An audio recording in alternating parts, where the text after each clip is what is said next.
These are the most unbelievable moments you'll ever see. Oh my goodness! He's drilled them! This is a horrible way to lose a race. But we got to start with this race, because this race start was something else. He's motoring into second place, and he hits Rubens Barrichello! Oh my goodness! And one of the bases is on fire, that's Jenson Button. 10 drivers retired due to this. 10.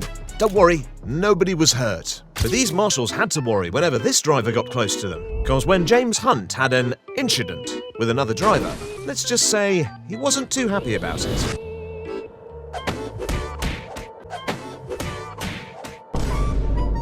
He even confronted that driver he collided with. Man, staying on track, showing his anger. I don't think it'll ever happen today.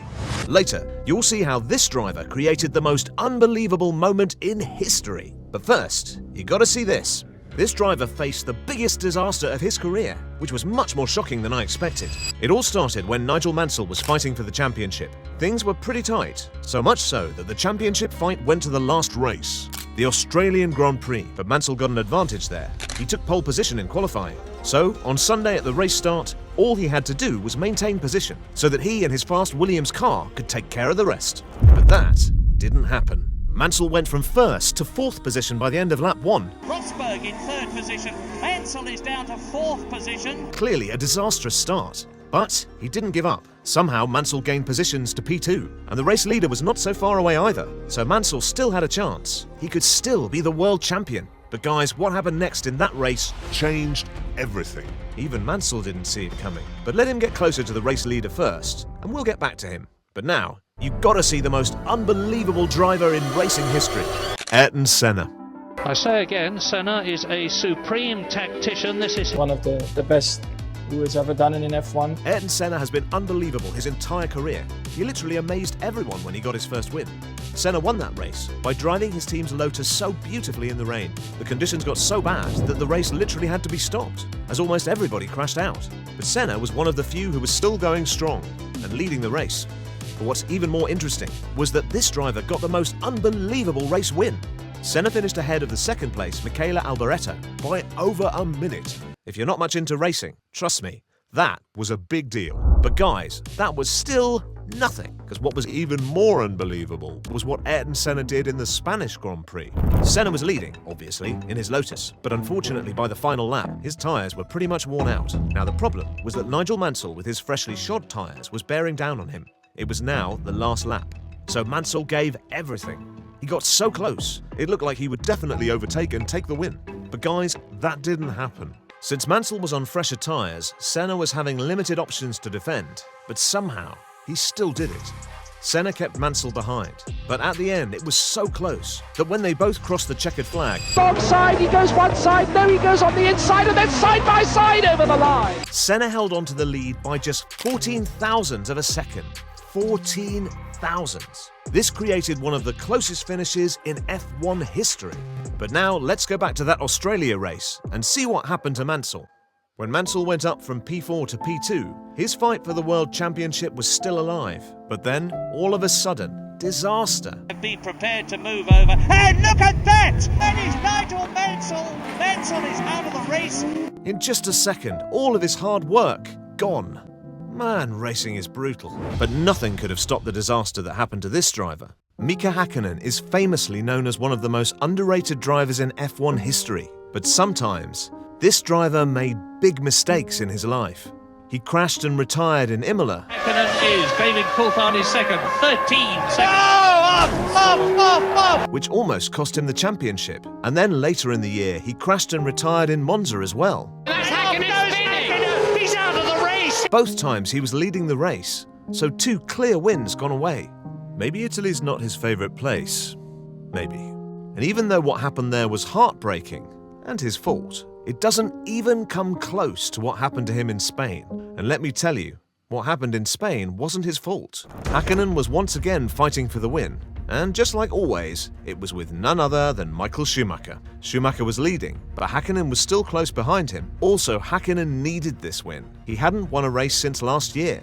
But now, what's interesting is that Hakkinen has been in a similar situation before. The Spanish race was the inflection point for Hakkinen's title bid. He was 22 points behind Schumacher back then. Since he performed well in Spain, he took the victory and the momentum he needed for the next races. Now, the situation was very much similar. Hakkinen was once again 22 points behind Schumacher. So he needed to count on his Spanish revival once more. And then, finally, he got the chance to do so. He lined up alongside Schumacher, drove a flawless race, and when Schumacher started to have problems, Hakkinen pushed hard and jumped into the lead. So finally, after about a year, he was leading a race. He even gained a 40-second advantage over the second-place Schumacher. Finally, it looked like it was Hakkinen's day. So when the last lap came, everybody was eagerly waiting. Hakkinen was finally going to get his win. But then, literally, on that last lap, disaster. The last lap of the 2001 Spanish Grand Prix. Down, he's slowing down, Murray. There's a pure mechanical problem for Hakkinen then. Michael Schumacher has just got to get there. He goes. Michael Schumacher wins in Spain. I thought, wow, I'm going to win for the 4th time in Barcelona. If that happens, it's incredible. I have to say I feel very sorry for Mika, Schumacher said. But now, out of all the things shown earlier, here's the most unbelievable moment of this video. Robert Kubica has been an unbelievable driver, but even though he's one of the best, still he never got the chance to fight for a race win. Instead, this driver had a roller coaster of a life, which especially includes the dreadful day in Canada. Because when he was racing in Canada 2007, disaster happened.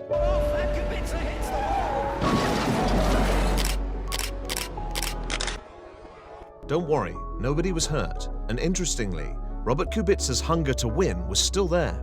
Former team principal Mario Thiessen revealed, right after the race, his first question was, "Can I race at Indianapolis next weekend?" Yep, these drivers are crazy. Even after all that, his aim was still the same, to win in F1. But there was a problem. He didn't have a competitive car. So for most of his career, Kubica never got the chance to fight for a win. But then, he did. Next year, Kubica came back to that same Canadian Grand Prix. Kubica managed to qualify second, which was a great starting position. But of course, he still wasn't that competitive. Kubica had big problems to face. Hamilton in his faster McLaren, Kimi Raikkonen in Ferrari. But even after all that, this was still the best shot he ever had. When the race started, as expected, Lewis in his McLaren was much faster. He started to lead and create a gap. But somehow, Kubica was still running P2, so still he was pretty much in the race, which turns out was good enough. Because then, a miracle happened. A car retired on track, which caused the safety car. This meant Hamilton's gap in front started to fade away. Also, since it was a safety car, all top drivers decided to come into the pits. But still, nothing different was expected here. Hamilton was still leading, and after the stop was expected to lead till the end. Looks like Kubica has to wait more years to get his first win, even after everything he's been through. But then, turns out he didn't have to wait anymore, because during that pit stop, the unbelievable happened. Oh, look at the pit lane's closing. Hamilton into the back of Raikkonen, and that is an unbelievable thing to happen in this Grand Prix. Both Kimi and Hamilton retired, giving Kubica the lead for the very first time. After all those years, Kubica finally could win an F1 race. I really knew I can do it. He can finally get redemption, and that too on the same track where he had a horrible collision a year ago. And so, by driving beautifully and by successfully creating a big gap from the others... Robert, bravo, bravissimo, historical win, Robert. Man, nobody deserved that win more than Kubica. I wish he had gotten that Ferrari seat.